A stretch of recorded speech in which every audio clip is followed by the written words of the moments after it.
अपने परिवार समाज में, तो शमशान घाट में 1 या 2 दिन हम रह के वैराग्य उत्पन्न हो जाए। ये जो हमारे अपने हैं ना, ये जो समाज है ना, ये समाज हमें एक चुटकी में निकाल सकता है कि तुम कुछ भी नहीं। कब घड़ी पलट जाए कुछ नहीं पता। अभी कुछ देर पहले वो राजा ने अक्षौणी सेनाएं गहनों से लगभग उस सिंहासन पर बैठे थे और एक क्षण में ही वो वहां दरदर की लोगों को खाते के भीख मांगते हुए रोटी के लिए अपना जीवन यापन करते। यहाँ तक कि उनके लिए तो झोपड़ी भी नहीं है, शमशान घाट में नहीं। परिस्थिति कब क्या करवा दे किसी को। इसीलिए हमें अपने प्रभु का हाथ थामे रहना चाहिए, उसका दामन पकड़े रहना चाहिए। कि यदि हम अकेले कहीं किसी कोने में बैठकर सिस्कियां भरते हुए प्रभु को याद करें, तो हमारा मन तो रहे दिखाने लायक अपने प्रभु को कि प्रभु मैंने तेरे बारे जिंदगी अपनी की, मैं तेरे भजन गाते गाते अपनी जिंदगी बिताई, मैंने तेरी सेवा करते हुए, मैंने त्याग करते हुए रो रो को हम पुकारे। ऐसा हो नहीं सकता कि हमारे प्रभु हमारे इष्ट हमारे पास ना आए, हमें हमारी परेशानी से मुक्त न करें। तो राजा उन चावलों को पकाकर अपना पेट भरने लगा। आधा पेट भरा है, आधा भूखा है, अपना जीवन पे काटने लगा। अब वो तारा अपने बेटे के साथ उस पंडित के घर आ गए, लड़ती लड़ती कि एक दिन उस पंडित ने उस रोहित बच्चे को कुछ फूल पत्तियां तोड़ने के लिए भेज दिया। तो बच्चा एक जंगल में जाकर कुछ फूल और पत्तियों को बटोरने लगा और वहां पर विश्वामित्र जी ने फिर से एक मां भगवती के अनुसार एक लीला घटित हुई कि वहां पर एक सांप आया और उस रोहित बच्चे को सांप ने उस रोहित बच्चे को डस लिया और वो 5 वर्ष का बच्चा रोहित उस जंगल में अपने प्राणों को छोड़ने लगा। और उसके मन के भाव ये उठने लगे कि हाय मेरा कैसा ये दुर्भाग्य है कि मेरे अंतिम क्षणों में ना तो मेरे पास मेरे पिता है और ना ही मुझे अपने माता की गोद मिल पाई। अकेले ही मैं अपने प्राणों को छोड़ रहा हूँ। काश मेरे पास मेरी माँ होती तो मैं अपनी माँ से अपने अंतिम क्षणों में कुछ बात तो कर लेता, उसकी गोद में तो मैं ऐसे कर लेता। न जाने मुझसे ऐसा कौन सा पाप कर्म हो गया कि आज मेरे अंतिम समय में ना तो मेरी माँ है मेरे पास और ना ही मेरे पास मेरे पिता है। और बिलख बिलख कर उस रोहित बच्चे ने अपने प्राण त्याग दिए। जैसे ही उसने प्राण त्यागे, उधर उस पंडित के घर रहने वाली उस तारा को आभास हो गया कि मेरे बच्चे को कोई कष्ट हो गया। वो वहां पर गई, वहां तड़पने लगा। उसने प्रार्थना की पंडित से कि मुझे तुम जाने दो जंगल की तरफ, क्योंकि बहुत देर हो गई, मेरा बेटा लौट कर नहीं आया। लेकिन उस पंडित ने दया नहीं करी और ना ही उसको भेजा, कहा पहले तो उनका काम पूरा कर फिर जाना।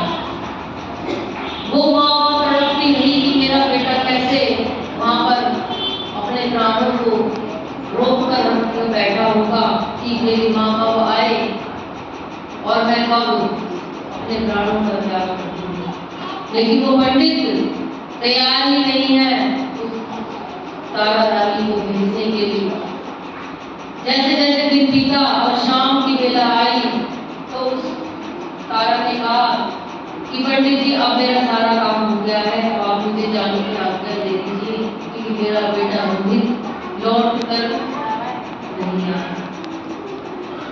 और वो तारा रानी अपने उस पंडित के घर से निकलकर भागी, जंगल की तरफ भागते भागते उस उसने जंगल में जाकर अपनी पत्तियों के पास जाकर देखा तो उसका बेटा रोहित वहाँ पर पड़ा हुआ है, उसका शव। और उसको देखकर उसके मन से चीख पुकार निकल पड़ी कि हाय मेरा बेटा रोहित, तूने अकेले ही अपने प्राण त्याग दिए, ऐसा कैसा तूने पाप कर दिया कि तेरे अंतिम क्षणों में ना तो मैं तेरे पास नहीं और ना ही मेरे पिता तेरे पास नहीं।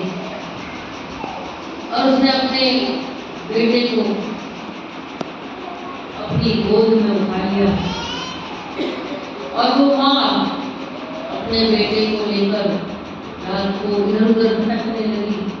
शमशान घाट का रास्ता पूछते पूछते वो शमशान घाट पर जा पहुंची और शमशान घाट पर उसको कोई अंदर जाने नहीं दे रहा, क्योंकि हम सभी जानते हैं कि औरतों को आगे नहीं है शमशान घाट में।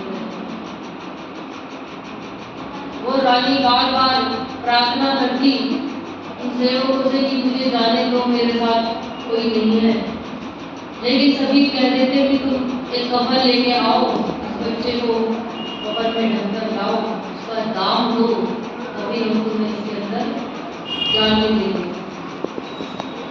तो वो रानी अपने बेटे को अपनी ही साड़ी का आंचल फाड़ उसके शरीर को ढककर उस शमशान घाट के अंदर ले गई और अपने पति के सामने ही खड़ी है, अपने बेटे को अपनी ही साड़ी फाड़ कर पकड़ और राजा ना तो अपने बेटे को पहचान पा रहा है, ना अपनी पत्नी को पहचान पाया और ना ही रानी उसे पहचान पाई, क्योंकि उसका पूरा शरीर काला पड़ गया था, दुर्गंध उसके शरीर से आ रही थी। और राजा ने कहा कि दाम लाओ तभी मैं इस चिता को अग्नि दूंगा। जैसे ही राजा ने शब्द कहे, रानी राजा की आवाज सुनकर पहचान गई कि ये कोई और नहीं, मेरे ही राजा हरिश्चंद्र है। और उन्होंने अपने उस राजा को सती कहकर उनको याद करवाया कि मैं आपकी पत्नी तारा हूँ और ये आपका बेटा रोहित है, जिसको जंगल में एक सांप ने डस दिया। क्या तुम अपने बेटे का दाम भी लोगे उसकी चिता को अग्नि देने के लिए?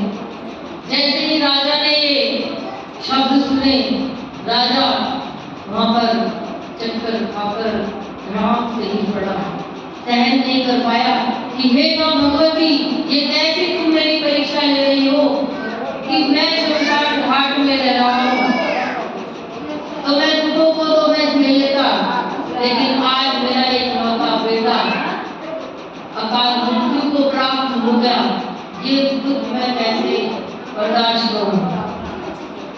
वो राजा मां भगवती से बारंबार मन ही मन प्रार्थना करने लगा और दोनों पति पत्नी वहां पर बिलख कर रोने लगे, अपनी मां भगवती को याद करने लगे कि हे मां भगवती, ऐसा कौन सा मुझे काम कर दिया कि हमें अपने बच्चे की ऐसी अकाल मृत्यु को देखना पड़ रहा है और इसके कफन के लिए भी हमारे पास कोई दाम नहीं है। और वो दोनों आइए मां भगवती से रो के प्रार्थना करने लगे कि कैसे इस दुख को, इस पीड़ा को हम बर्दाश्त करें।